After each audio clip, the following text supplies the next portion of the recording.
India की गलियों की आन बान शान, मेरे और तुम्हारे दिलों की जान, वो जिसकी महक हमें पास खींच लाती है, जिसकी क्रेविंग मुंह में पानी ले आती है। देसी गलियों और स्ट्रीट फूड के बीच का रिश्ता रोमांटिक है। दिल्ली की चाट और मोमोज, मुंबई की भेलपूरी वड़ा पाव, लखनऊ के कबाब और निहारी कुलचा, जयपुर की प्याज कचौरी, कोलकाता के पुचका और काठी रोल, मदुराई का डोसा, अहमदाबाद का जलेबी फाफड़ा। हर फूड लवर के लिए इन जगहों की गलियों को खाना जो करता है वो सेडक्शन से कम नहीं है। और हर तरह का इंडियन स्ट्रीट फूड खाता है, चाहे working class, student, a rich गाय और अ कॉमन मैन। और बहुत सारे लोग जिनके पास किचन नहीं होता या फिर हमेशा अवेलेबल नहीं होता, उनका तो हर मील स्ट्रीट फूड है। तो अगर रियल ऑथेंटिक खाना खाना है, it has to be street food. इस वीडियो में हम इन सब चीजों के बारे में बात करेंगे। स्ट्रीट फूड का हिस्टोरिकल और इकोनॉमिकल सिग्निफिकेंस तो है, लेकिन रिलीजियस और पॉलिटिकल भी है। आलू,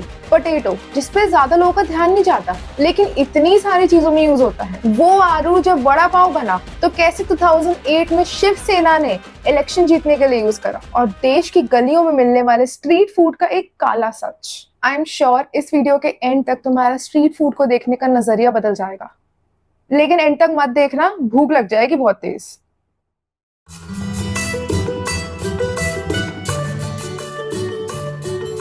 एंशिएंट और मिडीवल टाइम्स में हॉकर्स और वेंडर्स लोकल्स और आने जाने वाले लोगों को मिठाइयाँ, स्नैक्स और ड्रिंक्स बेचते थे। सबसे पुराना स्ट्रीट फूड चाट माना जाता है, जो कि यूपी के मथुरा से आया है। Chaat is an Indian snack with crispy fried dough, yogurt, spices and chutney. Mughals ने 4 सेंचुरीज तक इंडिया पे रूल करा है और उनके पकवानों का इम्पैक्ट आज भी दिल्ली, कोलकाता और यूपी की सड़कों पे दिखता है। They brought meat based dishes जैसे कबाब्स, सीख में भुना हुआ मीट, यूजुअली लैम्ब और चिकन, ऊपर से क्यूमिन, कोरिएंडर और जिंजर की फ्लेवरिंग। कॉलोनियल पीरियड के टाइम पे सर्कमस्टांसेस इतने चेंज हो रहे थे कि स्ट्रीट फूड भी बार बार इवॉल्व हो रहा था। ब्रिटिशर्स के आने से नए इंग्रेडिएंट्स और कुकिंग टेक्निक्स यूज होने लगी। कुछ आर्टिकल्स ये तक कहते हैं कि मैदा, व्हाइट फ्लोर, वो भी ब्रिटिशर्स के टाइम पे ही इंडिया आया था और उसी टाइम परांठे और नान मैदे से बनने स्टार्ट हो गए। मुंबई के वड़ा पाव के रूट्स भी उसी टाइम के हैं। 17th सेंचुरी में पोर्चुगीज इंडिया आए, वहीं महाराष्ट्र, गुजरात, कोस्टल एरिया के साइड, और अपने साथ पोटैटो और बंस लाए। Vada pav, spiced potato fritters inside a bun with chutneys and spices. Post independent India में स्ट्रीट फूड पॉपुलर हो गया और नई नई वैरायटीज आने लगी, क्योंकि अर्बनाइजेशन स्टार्ट हो गई, मिडिल क्लास की पॉपुलेशन बढ़ने लगी और स्ट्रीट फूड की डिमांड बढ़ने लगी। तो वेंडर्स एक्सपेरिमेंट करने लगे नए नए इंग्रेडिएंट्स और रेसिपीज के साथ। पाव भाजी, वेजिटेबल करी विद ब्रेड और डोसा जैसी चीजें स्ट्रीट्स पर बिकने लगी। अभी तक स्ट्रीट फूड इवॉल्व हो रहा था, लोकली ग्लोबलाइज हो रहा था। दिल्ली की चाट, लखनऊ के कबाब, हैदराबाद की बिरयानी। लेकिन जब मैंने सुशी को तंदूर की स्टिक पे देखा तो लगा कि यार शायद एवोल्यूशन हमेशा अच्छा नहीं होता। तुम अगर देश का नक्शा देखो, हर जगह का स्ट्रीट फूड अलग फ्लेवर, अलग टेक्सचर, अलग बनाने का तरीका। जैसे कि north India is known for its bold flavours and big portions. Aloo tikki, chole bhature, गोलगप्पे। दिल्ली और उत्तर प्रदेश की चाट। साउथ इंडिया में चावल, दाल, कोकोनट का यूज होता है। Dosa, idli, vada are some of the staple street foods. East India के फ्लेवर्स बहुत ज्यादा डाइवर्स हैं। दार्जिलिंग के मोमोज, कोलकाता के पुचकास, बिहार का लिट्टी चोखा। वेस्ट इंडिया में फ्लेवर्स का फ्यूजन है, from tangy to spicy to sweet, from Mumbai vada pav to Gujarat dhokla.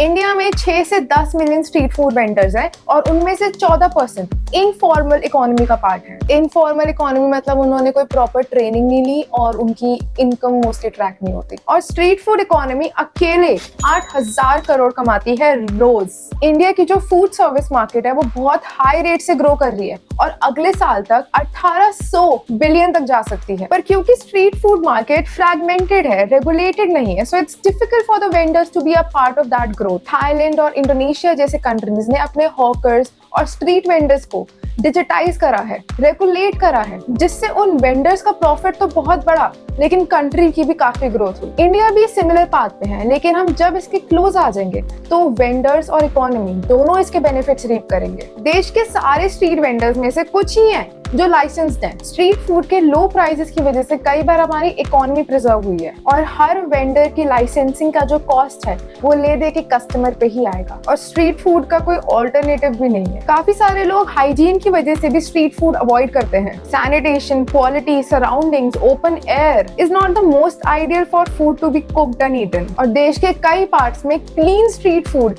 ही सबसे बड़ा चैलेंज है। Lack of hygienic environment, uncovered food items, inadequate water storage, waste disposal, it's a serious issue. ये सारी प्रॉब्लम्स बहुत सीरियस हैं, लेकिन इन सब के बावजूद भी स्ट्रीट वेंडर्स बहुत इंपॉर्टेंट है हमारी पॉपुलेशन के लिए, because they run a parallel economy. और जब चाहे उन्हें डिस्प्लेस कर दिया जाता है, उनकी जगह बदल दी जाती है क्योंकि वो कॉन्स्टिट्यूशनली रेगुलेटेड नहीं है। कुछ रिपोर्ट्स के अकॉर्डिंग अगर उन्हें प्रॉपर ट्रेनिंग दी जाए लीगल सिस्टम की, हाइजीन की, तो काफी सारे इंडियन सोसाइटीज का पिलर ऑफ स्ट्रेंथ हो सकते हैं वो। फॉर एग्जाम्पल, द हिंदू की एक रिपोर्ट ने बताया है कि विजय कुमार नाम के एक स्ट्रीट वेंडर को प्रॉपर ट्रेनिंग दी गई और उसकी रोज की इनकम 800 से 1000 रुपए तक बढ़ गई। अल्टीमेटली ये समझना बहुत जरूरी है, इंडियन फूड इकोनॉमी का एक बहुत बड़ा पार्ट है सड़कों पे खाना बेचने वाले लोग। And change in our perception and government recognition can really help get them recognised. और क्या नारायण मूर्ति को पता है कि ये स्ट्रीट वेंडर्स, ठेले वाले, न्यूबी सॉफ्टवेयर इंजीनियर्स जितना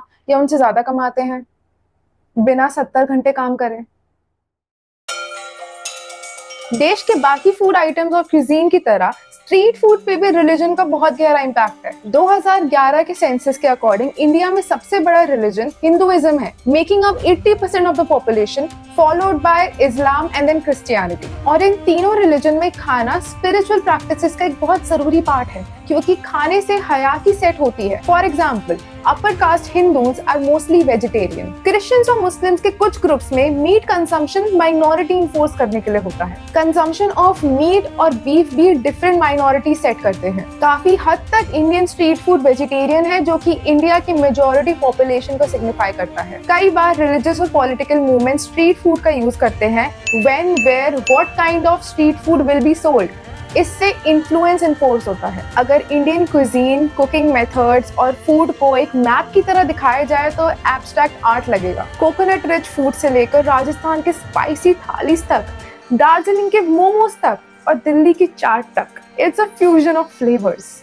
आर्ट है आर्ट। स्ट्रीट फूड का इतना वाइड वेरिएशन है, इकोनॉमिक इम्पैक्ट है, लोगों का रोज का खाना है, इसलिए बहुत इफेक्टिव टूल है ये पॉलिटिकल और रिलीजियस इन्फोर्समेंट का। सर्वेज बताते हैं 80% Indians from all age group prefer to eat street food than eating at a restaurant. India की कई फैमिलीज का लाइवलीहुड स्ट्रीट स्नैक बेचने से आता है और majority of workers of a country इस सेक्टर में है। इसे देखो, ये है बटाटा वड़ा और कुछ साल पहले ये महाराष्ट्र के पॉलिटिकल पावर का एक इम्पोर्टेंट पार्ट बन गया था। आलू का बॉल बनाओ, उसको फ्राई कर दो, उस पर लाल चटनी, हरी चटनी डालो, साथ में मिर्ची का अचार लो और बन के बीच में दबा दो तो वो वड़ा पाव बन जाता है। Most popular snack of Mumbai, Maharashtra. Maharashtra की शिवसेना, जो कि हिंदूज की पॉलिटिकल इन्फ्लुएंस और इकोनॉमिक अपॉर्चुनिटीज प्रमोट करती है, उन्होंने मुंबई में वड़ा पाव मार्केट मोनोपोलाइज करने की कोशिश करी थी ताकि पार्टी की पावर और अपॉर्चुनिटीज बढ़ सके। इंडिया में एक डिश जिस जगह से आता है वो उस जगह के बारे में बहुत बोलता है, तो शिवसेना ने सोचा अगर हम महाराष्ट्र के सबसे आइकॉनिक डिश को कैपिटलाइज कर ले तो हम उस पूरे एरिया पे कंट्रोल एस्टैब्लिश कर सकते हैं। 2008 में a lot of vada pav vendors competed with their version of vada pav and one final official vada pav dish was established। उस इवेंट में हजारों वड़ा पाव बांटे गए थे, calling it the stainless steel Shiv vada pav, और उनका मोटिव था आगे सिटी के बाहर भी इसको बेचना। लेकिन मुंबई वालों ने अपने फेवरेट स्ट्रीट फूड को डिफेंड करा और जिस तरीके से करा शिवसेना को उम्मीद नहीं थी। ऑपोजिशन पार्टीज अपना version of official vada pav लेकर आ गई। कंपनीज जो वड़ा पाव को कमर्शियलाइज करना चाहती थी वो अपना version of package, safer, hygienic vada pav बेचने लगी। माइनॉरिटी ग्रुप्स के इंडिविजुअल हॉकर्स जहां अपना ठेला ले जा सकते थे वहां जाके वड़ा पाव बेचने लगे। कुछ शिवसेना के मेंबर्स ने अपने फैमिली का वड़ा पाव रेसिपी तक रिजेक्ट कर दिया। खैर, अब थोड़ी मेरी बात सुन लो, जैसे मेरी सुन रहे थे अभी तक। I mean, मेरे मन की बात, इंस्टाग्राम वगैरह पे हम लोग कितने वोकल हैं ऑन सपोर्टिंग स्मॉल बिजनेसेस, और वो स्मॉल बिजनेस ओनर उससे अपना एक अच्छा लाइवलीहुड क्रिएट कर लेते हैं, विच इज सो अप्रिशिएटेड। लेकिन सिग्नल पे फूल और गजरे बेचने वाली लड़की, हाथ में 10-10 किताबें लेके बेचने वाला लड़का, चाट की ठेली लगाने वाला, क्लिप्स, क्लचर्स, हेडबैंड बेचने वाला, ये लोग एक पैरेलल इकोनॉमी चलाते हैं। They are underprivileged yet the majority of India. Support non support तो बहुत दूर की बात है, let's start with not looking down at them and more importantly not looking down at the work they do. और उससे भी ज्यादा इंपॉर्टेंट, आलू को फॉर ग्रांटेड लेना बंद करो। अगर तुम्हें वीडियो अच्छी लगी तो ये भी देखो, और यूट्यूब को लगता है तुम्हें ये भी देखनी चाहिए।